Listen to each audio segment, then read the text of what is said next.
Hi everyone, मैं robin आप सभी को फिर से एक बार वेलकम करता हूं हमारी डेली करंट अफेयर्स की सीरीज़ में। और आज है आपका 23 अक्टूबर 2020। इस सेशन को हम स्टार्ट करेंगे और इसके साथ साथ जो भी आपके साथ रिलेटेड जानकारी है, अगर आप इंडिविजुअल पोस्ट को भी देखना चाहते हैं तो edu24 के हमारे इंस्टाग्राम पेज पर, जिसका लिंक आपको डिस्क्रिप्शन में मिल जाएगा, आप वहां पर इंडिविजुअल जानकारी हर न्यूज़ की देख सकते हैं। अगर आपको उस न्यूज़ से रिलेटेड कोई और जानकारी है तो आप वहाँ पर कमेंट सेक्शन में अपने विचार और अपनी जो भी रिलेटेड जानकारी है आप कमेंट करके रख सकते हैं। This part will be presented by me, my name is robin. तो चलिए हम बिना टाइम व्यतीत किए अपने सेशन को स्टार्ट करेंगे। तो देखिए, पहला सवाल आपके सामने है। महिला खिलाड़ी इलावेनिल वलारिवान ने सेक रसल अंतर्राष्ट्रीय एयर राइफल चैंपियनशिप, जिसे हम INTL से भी डिनोट करते हैं, में कौन सा पदक जीता है, यानी कि which medal has been won by the female player Elavenil Valarivan at the Sheikh Russel international air rifle championship. तो देखिए, आपके सामने चार ऑप्शन है। अगर आपको ये इसका आंसर पता है तो आप अपना भी आंसर कर सकते हैं, बट द थिंग इज कि जैसे कि आपने अलग अलग एग्जाम में देखा होगा, अलग अलग जगहों पर आप देखते होंगे कि किसने कौन सा पदक जीता, कौन सा चैंपियनशिप वहाँ पर होता हुआ नजर आया था। तो इस तरीके के सवाल अलग अलग एग्जाम में आपके लिए बन जाते हैं। और सबसे बड़ी बात, अगर वहाँ पर कोई फीमेल प्लेयर इन्वॉल्व होता है तो वो सवाल तो आपके लिए और भी ज़्यादा इंपॉर्टेंट हो जाता है, क्योंकि इस तरीके के सवाल अलग अलग एग्जाम में आपके बनते रहते हैं। तो देखिए, इन्होंने जीता है गोल्ड मेडल। चलिए देखते हैं। तो ये है भारतीय महिला खिलाड़ी, इनका नाम क्या है? इलावेनिल वलारिवान। ठीक है। इन्होंने Sheikh Russel international air rifle championship, जिसे हम INTL भी बोलते हैं, इसमें गोल्ड मेडल जीता है। इस प्रोग्राम का आयोजन बांग्लादेश शूटिंग स्पोर्ट्स फेडरेशन के द्वारा कराया गया था, जिसमें जापान के नाया ओकाडा ने पुरुष श्रेणी में स्वर्ण पदक जीता है। तो हमारी फीमेल जो यहाँ पर राइफलिस्ट थी, उन्होंने स्वर्ण पदक जीता है। जबकि भारत के जो साहू तुषार मानी ने, इन्होंने Sheikh Russel international rifle championship में रजत पदक जीता है। तो दोनों को याद रखेंगे। इंडियन आपसे फीमेल में भी आपने गोल्ड जीता है, और जो आपका मेन वाला है उसमें आपने रजत पदक जीता है। अगला सवाल है, टैक्स भुगतान के लिए चेहरे की पहचान करने वाला विश्व का पहला देश कौन सा बना है, यानी कि which became the first country in the world to have facial recognition for tax payment. तो अब अगर आपको टैक्स पेमेंट करना हो तो आप अपना वहाँ पर फेस दिखाइए, वो आपका फेस रिकॉग्नाइज करेगा और आपका टैक्स वहाँ पर कट जाएगा।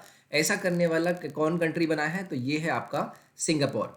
तो देखिए, सिंगापुर नेशनल आइडेंटिफिकेशन डेटाबेस में फेशियल वेरिफिकेशन करने वाला दुनिया का पहला देश बना है। कौन?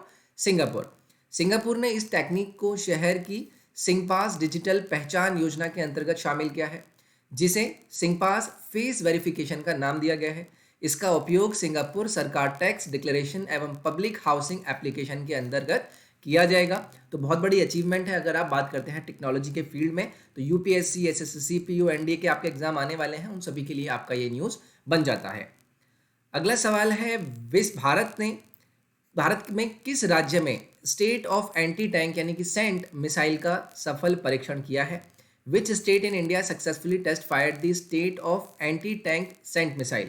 तो यहाँ पर आपके सामने चार ऑप्शन हैं, तो ऑब्वियसली ये आपका यहाँ पर आंसर हो जाएगा उड़ीसा।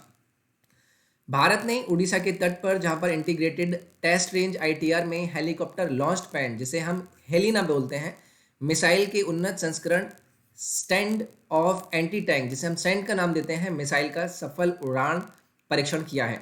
इस मिसाइल का परीक्षण ग्राउंड आधारित प्लेटफॉर्म के एक रूफटॉप लॉन्चर से किया गया। भारत में मात्र 1.5 महीने के अंदर अपना 11वां सफल परीक्षण मिसाइल के अंडर में किया है। DRDO ने सेंट मिसाइल को 15 से 20 किलोमीटर की दूरी के लक्ष्य को भेजने में सक्षम माना है। तो ये आपका एक और सवाल बन जाएगा, जो कि सेंट का यहाँ पर इन्होंने सफल परीक्षण किया। कहाँ किया? ये किया इन्होंने उड़ीसा में। अगला है, जरीन रोशन खान निधन हुआ है इनका। ये प्रसिद्ध क्या थी? कौन से फील्ड से रिलेट करती थी? जरीन रोशन खान, अलग अलग पर्सनैलिटी के बारे में इस तरीके के क्वेश्चन बनते हैं कि वो कौन से फील्ड से बिलोंग करते हैं। तो आप सभी को पता होगा, ये बिलोंग करती हैं एक्ट्रेस से। अगर आपने इन्हें अलग अलग सीरियल्स में भी देखा हो तो ये हैं आपकी यहाँ पर। प्रसिद्ध टीवी अभिनेत्री जरीन रोशन खान का हाल में निधन हो गया है। जरीन रोशन खान टेलीविज़न फील्ड के प्रमुख धारावाहिक कुमकुम भाग्य में इंदू दादी की भूमिका के लिए जानी जाती थी। उन्होंने अपने कैरियर की शुरुआत एक स्टंट महिला के रूप में की थी। उन्होंने रिश्ता क्या कहलाता है जैसे धारावाहिक में भी काम किया है। तो देखिए, ये बड़े बड़े फेमस टीवी शोज़ हैं। अगर आप देखते होंगे तो आपको आइडिया होगा। तो ये हैं आपकी प्रसिद्ध अभिनेत्री जरीन रोशन खान, जिनका भी देहांत हो गया, तो ये क्या थी, फेमस एक्ट्रेस थी। अगला है, नासा ने चंद्रमा पर 4G लाइट मोबाइल नेटवर्क स्थापित करने के लिए किस कंपनी का चयन किया है, यानी कि which company did NASA choose to establish 4G light mobile network on moon. तो देखिए ये बहुत ही पुरानी कंपनी है, आप सभी ने इसके फोन्स यूज करे होंगे, नोकिया। तो नासा ने इनका चयन किया है। तो नासा ने चंद्रमा पर 4G लाइट मोबाइल नेटवर्क स्थापित करने के लिए प्रसिद्ध दिग्गज मोबाइल कंपनी नोकिया का चयन किया है। नोकिया नासा की मदद से अंतरिक्ष में पहला वायरलेस ब्रॉडबैंड संचार प्रणाली वर्ष 2022 के अंत तक स्थापित कर देगा। साथ ही वह टेक्सास स्थित निजी अंतरिक्ष यान डिजाइन कंपनी इंट्यूटिव मशीन्स के साथ अपने चंद्र लैंडर पर चंद्रमा तक उपकरण पहुंचाने के लिए साझेदारी करेगा। तो याद रखेंगे, नोकिया और नासा का यहाँ पर टाइप किया है, जहां पर ये 4G लाइट मोबाइल नेटवर्क को एस्टेब्लिश करेंगे। अगला सवाल है, लॉन्च पुस्तक पोर्ट्रेट्स ऑफ पावर किसके जीवन की आत्मकथा है। तो देखिए अलग अलग एग्जाम में बुक्स से रिलेटेड आपके सवाल बन जाते हैं। यहाँ पर मैंने बात करी है पोर्ट्रेट्स ऑफ पावर, किसकी क्या है ये, आत्मकथा यानी कि ऑटोबायोग्राफी। तो the launch book portraits of power is an autobiography of whose life. तो देखिए एन के सिंह, एन के सिंह के ऊपर ये आधारित है।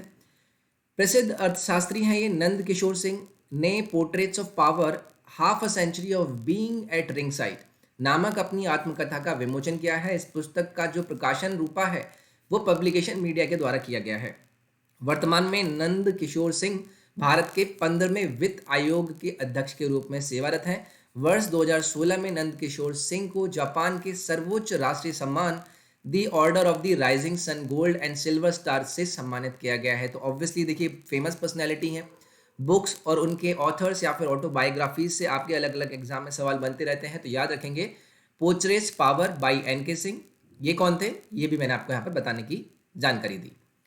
अगला है, किस राज्य सरकार ने बिजली उपभोक्ता सर्विस पोर्टल मो विद्युत मोबाइल ऐप लॉन्च किया है, यानी कि which state government launch the electricity consumer service portal मो विद्युत मोबाइल ऐप। आपके सामने 5 और 4 ऑप्शन हैं। तो देखिए उड़ीसा ने किया है, यह है आपके उड़ीसा के चीफ मिनिस्टर।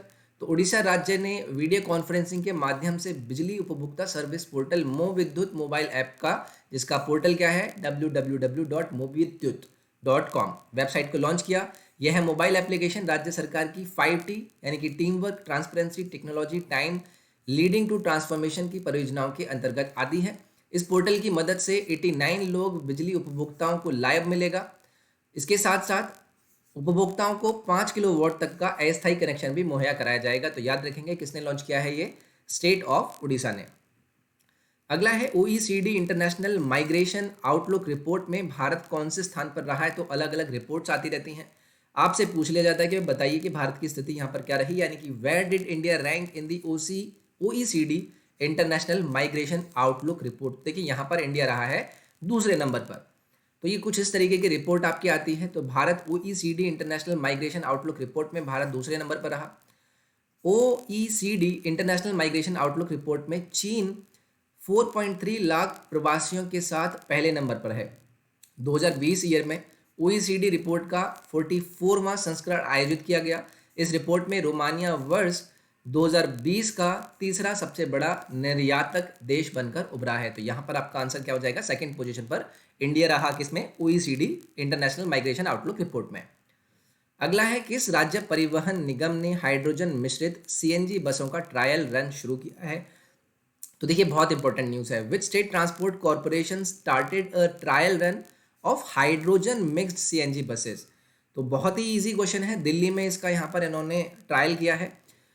केंद्रीय पेट्रोल एवं प्राकृतिक मंत्री धर्मेंद्र प्रधान, याद रखना है, इन्होंने दिल्ली परिवहन निगम के राजघाट बस डिपो 1 में हाइड्रोजन मिश्रित CNG बसों का ट्रायल किया। यह CNG की इनपुट मात्रा की तुलना में 4 से 5% तक उच्च उपज HCNG मिश्रण का प्रदान करता है। उपरोक्त प्रक्रियाओं द्वारा HCNG उत्पादन की लागत पारंपरिक भौतिक सम्मिलित की तुलना में लगभग 22% सस्ती है। तो याद रखेंगे दिल्ली के अंदर इसका इन्होंने ट्रायल किया। अगला है, किस राज्य के रेलवे सुरक्षा बल ने महिला यात्रियों के लिए मेरी सहेली नामक पहल शुरू की है। Which states railway protection force launch की एन इनिशिएटिव, जिसका नाम क्या है, मेरी सहेली फॉर दी वुमेन पैसेंजर्स। आपके सामने सवाल है और देखिए बहुत ही इंपॉर्टेंट सवाल है, ये किया गया है विशाखापट्टनम में। ठीक है, तो ये आप पिक्चर देख सकते हैं। विशाखापट्टनम रेलवे सुरक्षा बल ने महिला यात्रियों की सुरक्षा के लिए एपी एक्सप्रेस विशाखापट्टनम से नई दिल्ली रेल सेवा के बीच मेरी सहेली नामक एक नई पहल को शुरू किया है। इस पहल के तहत क्या होगा, जो आरपीएफ की महिला सब इंस्पेक्टर एवं महिला कांस्टेबल की एक टीम महिला कोच में हमेशा स्थापित करी जाएगी, जिसका मुख्य उद्देश्य जो ट्रेन पैसेंजर्स हैं उनके दौरान महिला यात्रियों को सुरक्षा मुहैया कराना है। आरपीएफ ने इसके साथ 182 हेल्पलाइन नंबर भी लॉन्च किया है, जिस पर महिला मदद के रूप में उन्हें सूचित कर सकती हैं। तो बहुत ही इंपॉर्टेंट खबर थी। तो ये था हमारा आज का डिस्कशन। आई होप आपको ये सेशन पसंद आया होगा। अगर पसंद आया तो लाइक ज़रूर करें, और बाकी जो लिंक्स हैं टेलीग्राम, इंस्टाग्राम और बाकी की चीज़ों के, वो आपको डिस्क्रिप्शन में मिल जाएंगे। मैं कल आपसे मिलता हूँ। अपना ख्याल रखिए। Take care. Bye bye. Thank you.